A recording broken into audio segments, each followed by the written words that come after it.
খালেদা জিয়ার যে লিগ্যাসি সেই ব্যাপারটাকে সফট ন্যারেটিভ প্রতিষ্ঠা করার ক্ষেত্রে খুব একটা উদ্যোগ নিতে দেখা যায় না। জিয়াউর রহমানের যারা মেরে ফেললো তাদের বিচার কেন বিএনপি করতে চায় না, এইটা প্রশ্নটা খুবই জনপ্রিয় একটা প্রশ্ন তরুণদের। তো আমি সরাসরি যদি টপিকে একটু চলে যাই, গ্রন্থ আড্ডা এই জাতীয় একটা আয়োজন রাজনৈতিক একটা দল করার তাগিদ অনুভব করছে, এটা আমার জেনারেশনের একটা এক্সপেরিয়েন্স দিয়ে আমি শুরুটা করি। যেমন আমাদের জেনারেশনের কাউকে যদি জিজ্ঞাসা করা হয় 1975 সালের পরবর্তী যে কুগুলো একের পর এক ঘটতে থাকে সেটার ইতিহাসটা কোথায়, সবাই একটা বইকেই রেফার করে, সেটা হলো শাহাদুজ্জামানের কাজের গল্প। কিন্তু এই বইটা যে কি পরিমাণ প্রপাগান্ডামূলক একটা বই, সেটা কাউন্টার করে আজ অবধি বিএনপির জায়গা থেকে অথবা কোন নাগরিকদের জায়গা থেকে সলিড কোন বই সামনে আসে নাই। এটা দুর্ভাগ্যজনক। যেহেতু আড্ডা, অতএব ইতিবাচকতা এবং নেতিবাচকতা দুইটাই একটু আলোচনায় টানাটা অত্যন্ত জরুরি। তো আমি যেটা বলার চেষ্টা করছি, তাহলে নতুনদের কাছে কি বার্তাটা যাচ্ছে, তারা সবাই কাচের কর্নেল পড়বে এবং ওইটা ধরে ধরে ওই টাইমের কুগুলা যেটা ছিল বা রাজনৈতিক প্রেক্ষাপট যেটা ছিল একটা প্রপাগান্ডামূলক বই তারা পড়ে পড়ে বড় হচ্ছে।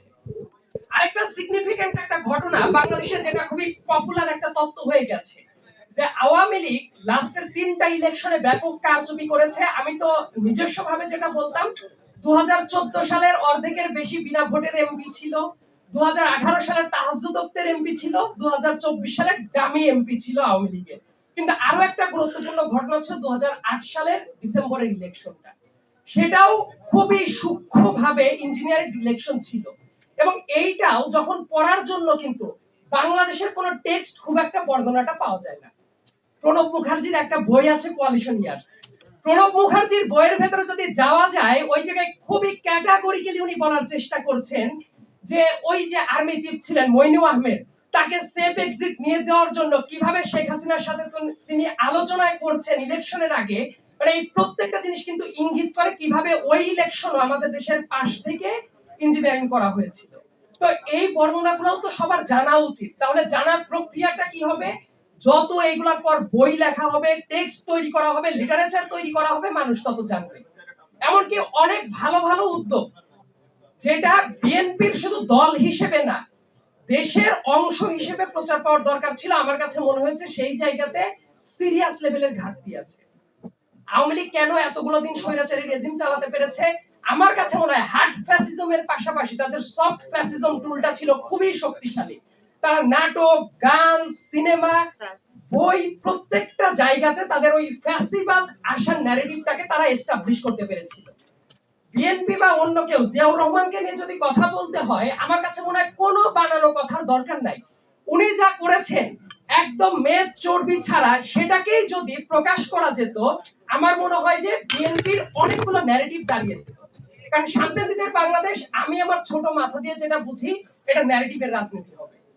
অন্য সময় অনেক রাজনীতি হতে পারত, কিন্তু এই গণ অভ্যুত্থান পরবর্তী সময়ে রাজনীতিটা টিপিক্যাল রাজনীতিবিদদের জন্য খুব কঠিন হয়ে যাওয়ার কথা।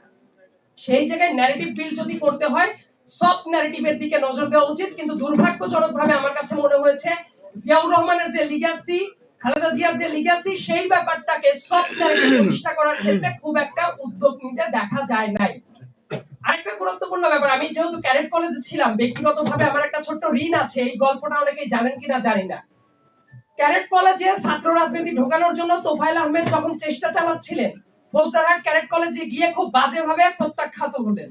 হওয়ার পরে উনি শেখ মুজিবের কাছে এসে ক্যাডেট কলেজ বন্ধ করে দেওয়ার উদ্যোগটা নিয়েছিলেন এবং শেষ মুহূর্ত পর্যন্ত কিপ ক্যাডেট কলেজ ক্যাম্পেইন নামে একটা ক্যাম্পেইন চালানো হয় এবং তারা জিয়াউর রহমানের হাত ধরে শেষ পর্যন্ত এমএসি ওসমানীর হাত ধরে ক্যাডেট কলেজ ক্যাম্পেইনটা টিকে যায়। যদি না হতো তাহলে ক্যাডেট কলেজও থাকতো না, আমি নিজেও ক্যাডেট কলেজের একজন ক্যাডেট হতে পারতাম না। কিন্তু এই ন্যারেটিভটা কোনো টেক্সট বই নাই। এমনকি আমাদের ন্যারেটিভ প্রচার করার যে জায়গাটা, দেখবেন খাল খনন কর্মসূচি নিয়ে এত এত এত বাজে প্রপাগান্ডা থাকে। বাংলাদেশ হলো এমন একটা দেশ যে দেশ ক্ষণে ক্ষণে ডুবে যায়। এন্টার মনসুন সিজনে বাংলাদেশ অনেক জায়গা আছে 2-3 বার করে ডুবে যায়। তাহলে বাংলাদেশের খাল খনন কর্মসূচিটা জিওগ্রাফিক্যালি কতটা গুরুত্বপূর্ণ ছিল, এটার পর কি কোনো টেক্সট আছে? এটার পর কোনো টেক্সট নাই। আনকম্প্রোমাইজিং লিডার হিসেবে খালেদা জিয়াকে শুধু স্লোগানে রাখা হয়েছে।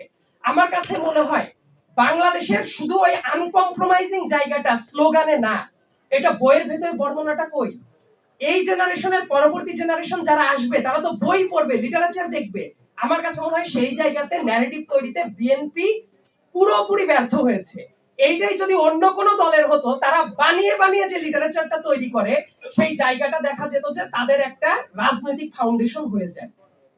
আরেকটা জিনিস যেটা আমার কাছে মনে হয়েছে, যে শুধুমাত্র বেগম খালেদা জিয়া, জিয়াউর রহমান দিয়ে কথা না।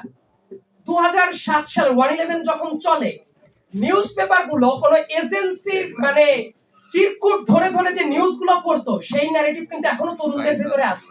যখনই কোনো কথাবার্তা হয় তারা ওইটাকে টান দেয় যে ওই আমলতে এইটা হয়েছিল।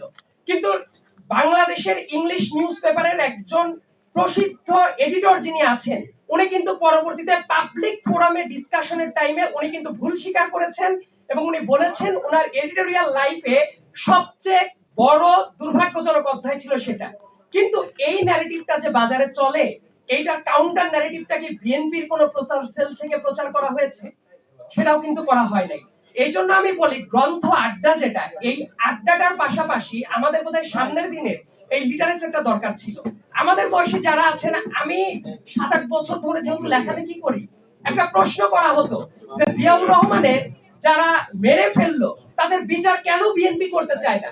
এইটা প্রশ্নটা খুবই জনপ্রিয় একটা প্রশ্ন তরুণদের। রিসার্চের ভেতরে আমি একটা জিনিস দেখলাম, জিয়াউর রহমানকে যারা হত্যা করেছিল, ঠিক ওই কয়েকদিনের ভেতরে যারা যারা হত্যা করেছিল অলমোস্ট সবাই কিন্তু মারা পড়ে কাউন্টার, এবং তাদের বিচারও কিন্তু হয়। কিন্তু এইটা ন্যারেটিভটা প্রচার না করার জন্য তারা এই জাতীয় নোংরা প্রোপাগান্ডাটা তারা ছড়াতে পারে।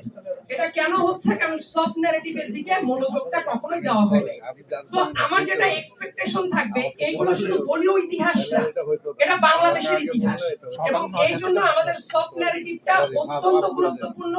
সেটার প্রয়োজনীয়তা যদি সামনেও বিএনপি বারবার করে ফেল করে, আমার কাছে মনে হয় ওই সফট ন্যারেটিভ দিয়ে যারা ফ্যাসিবাদের দোষর ছিল তারা সেটাকে ক্যাশ করার চেষ্টা করবে, এবং সামনের দিনে বাংলাদেশের রাজনৈতিক ইতিহাসটা যাতে এমন হয়, বই, নাটক, সিনেমা প্রত্যেকটা জায়গাতেই সেই ইতিহাসটা লিপিবদ্ধ করা যায়, সেই প্রত্যাশা রেখে আমি শেষ করছি। ধন্যবাদ। আসসালামু আলাইকুম।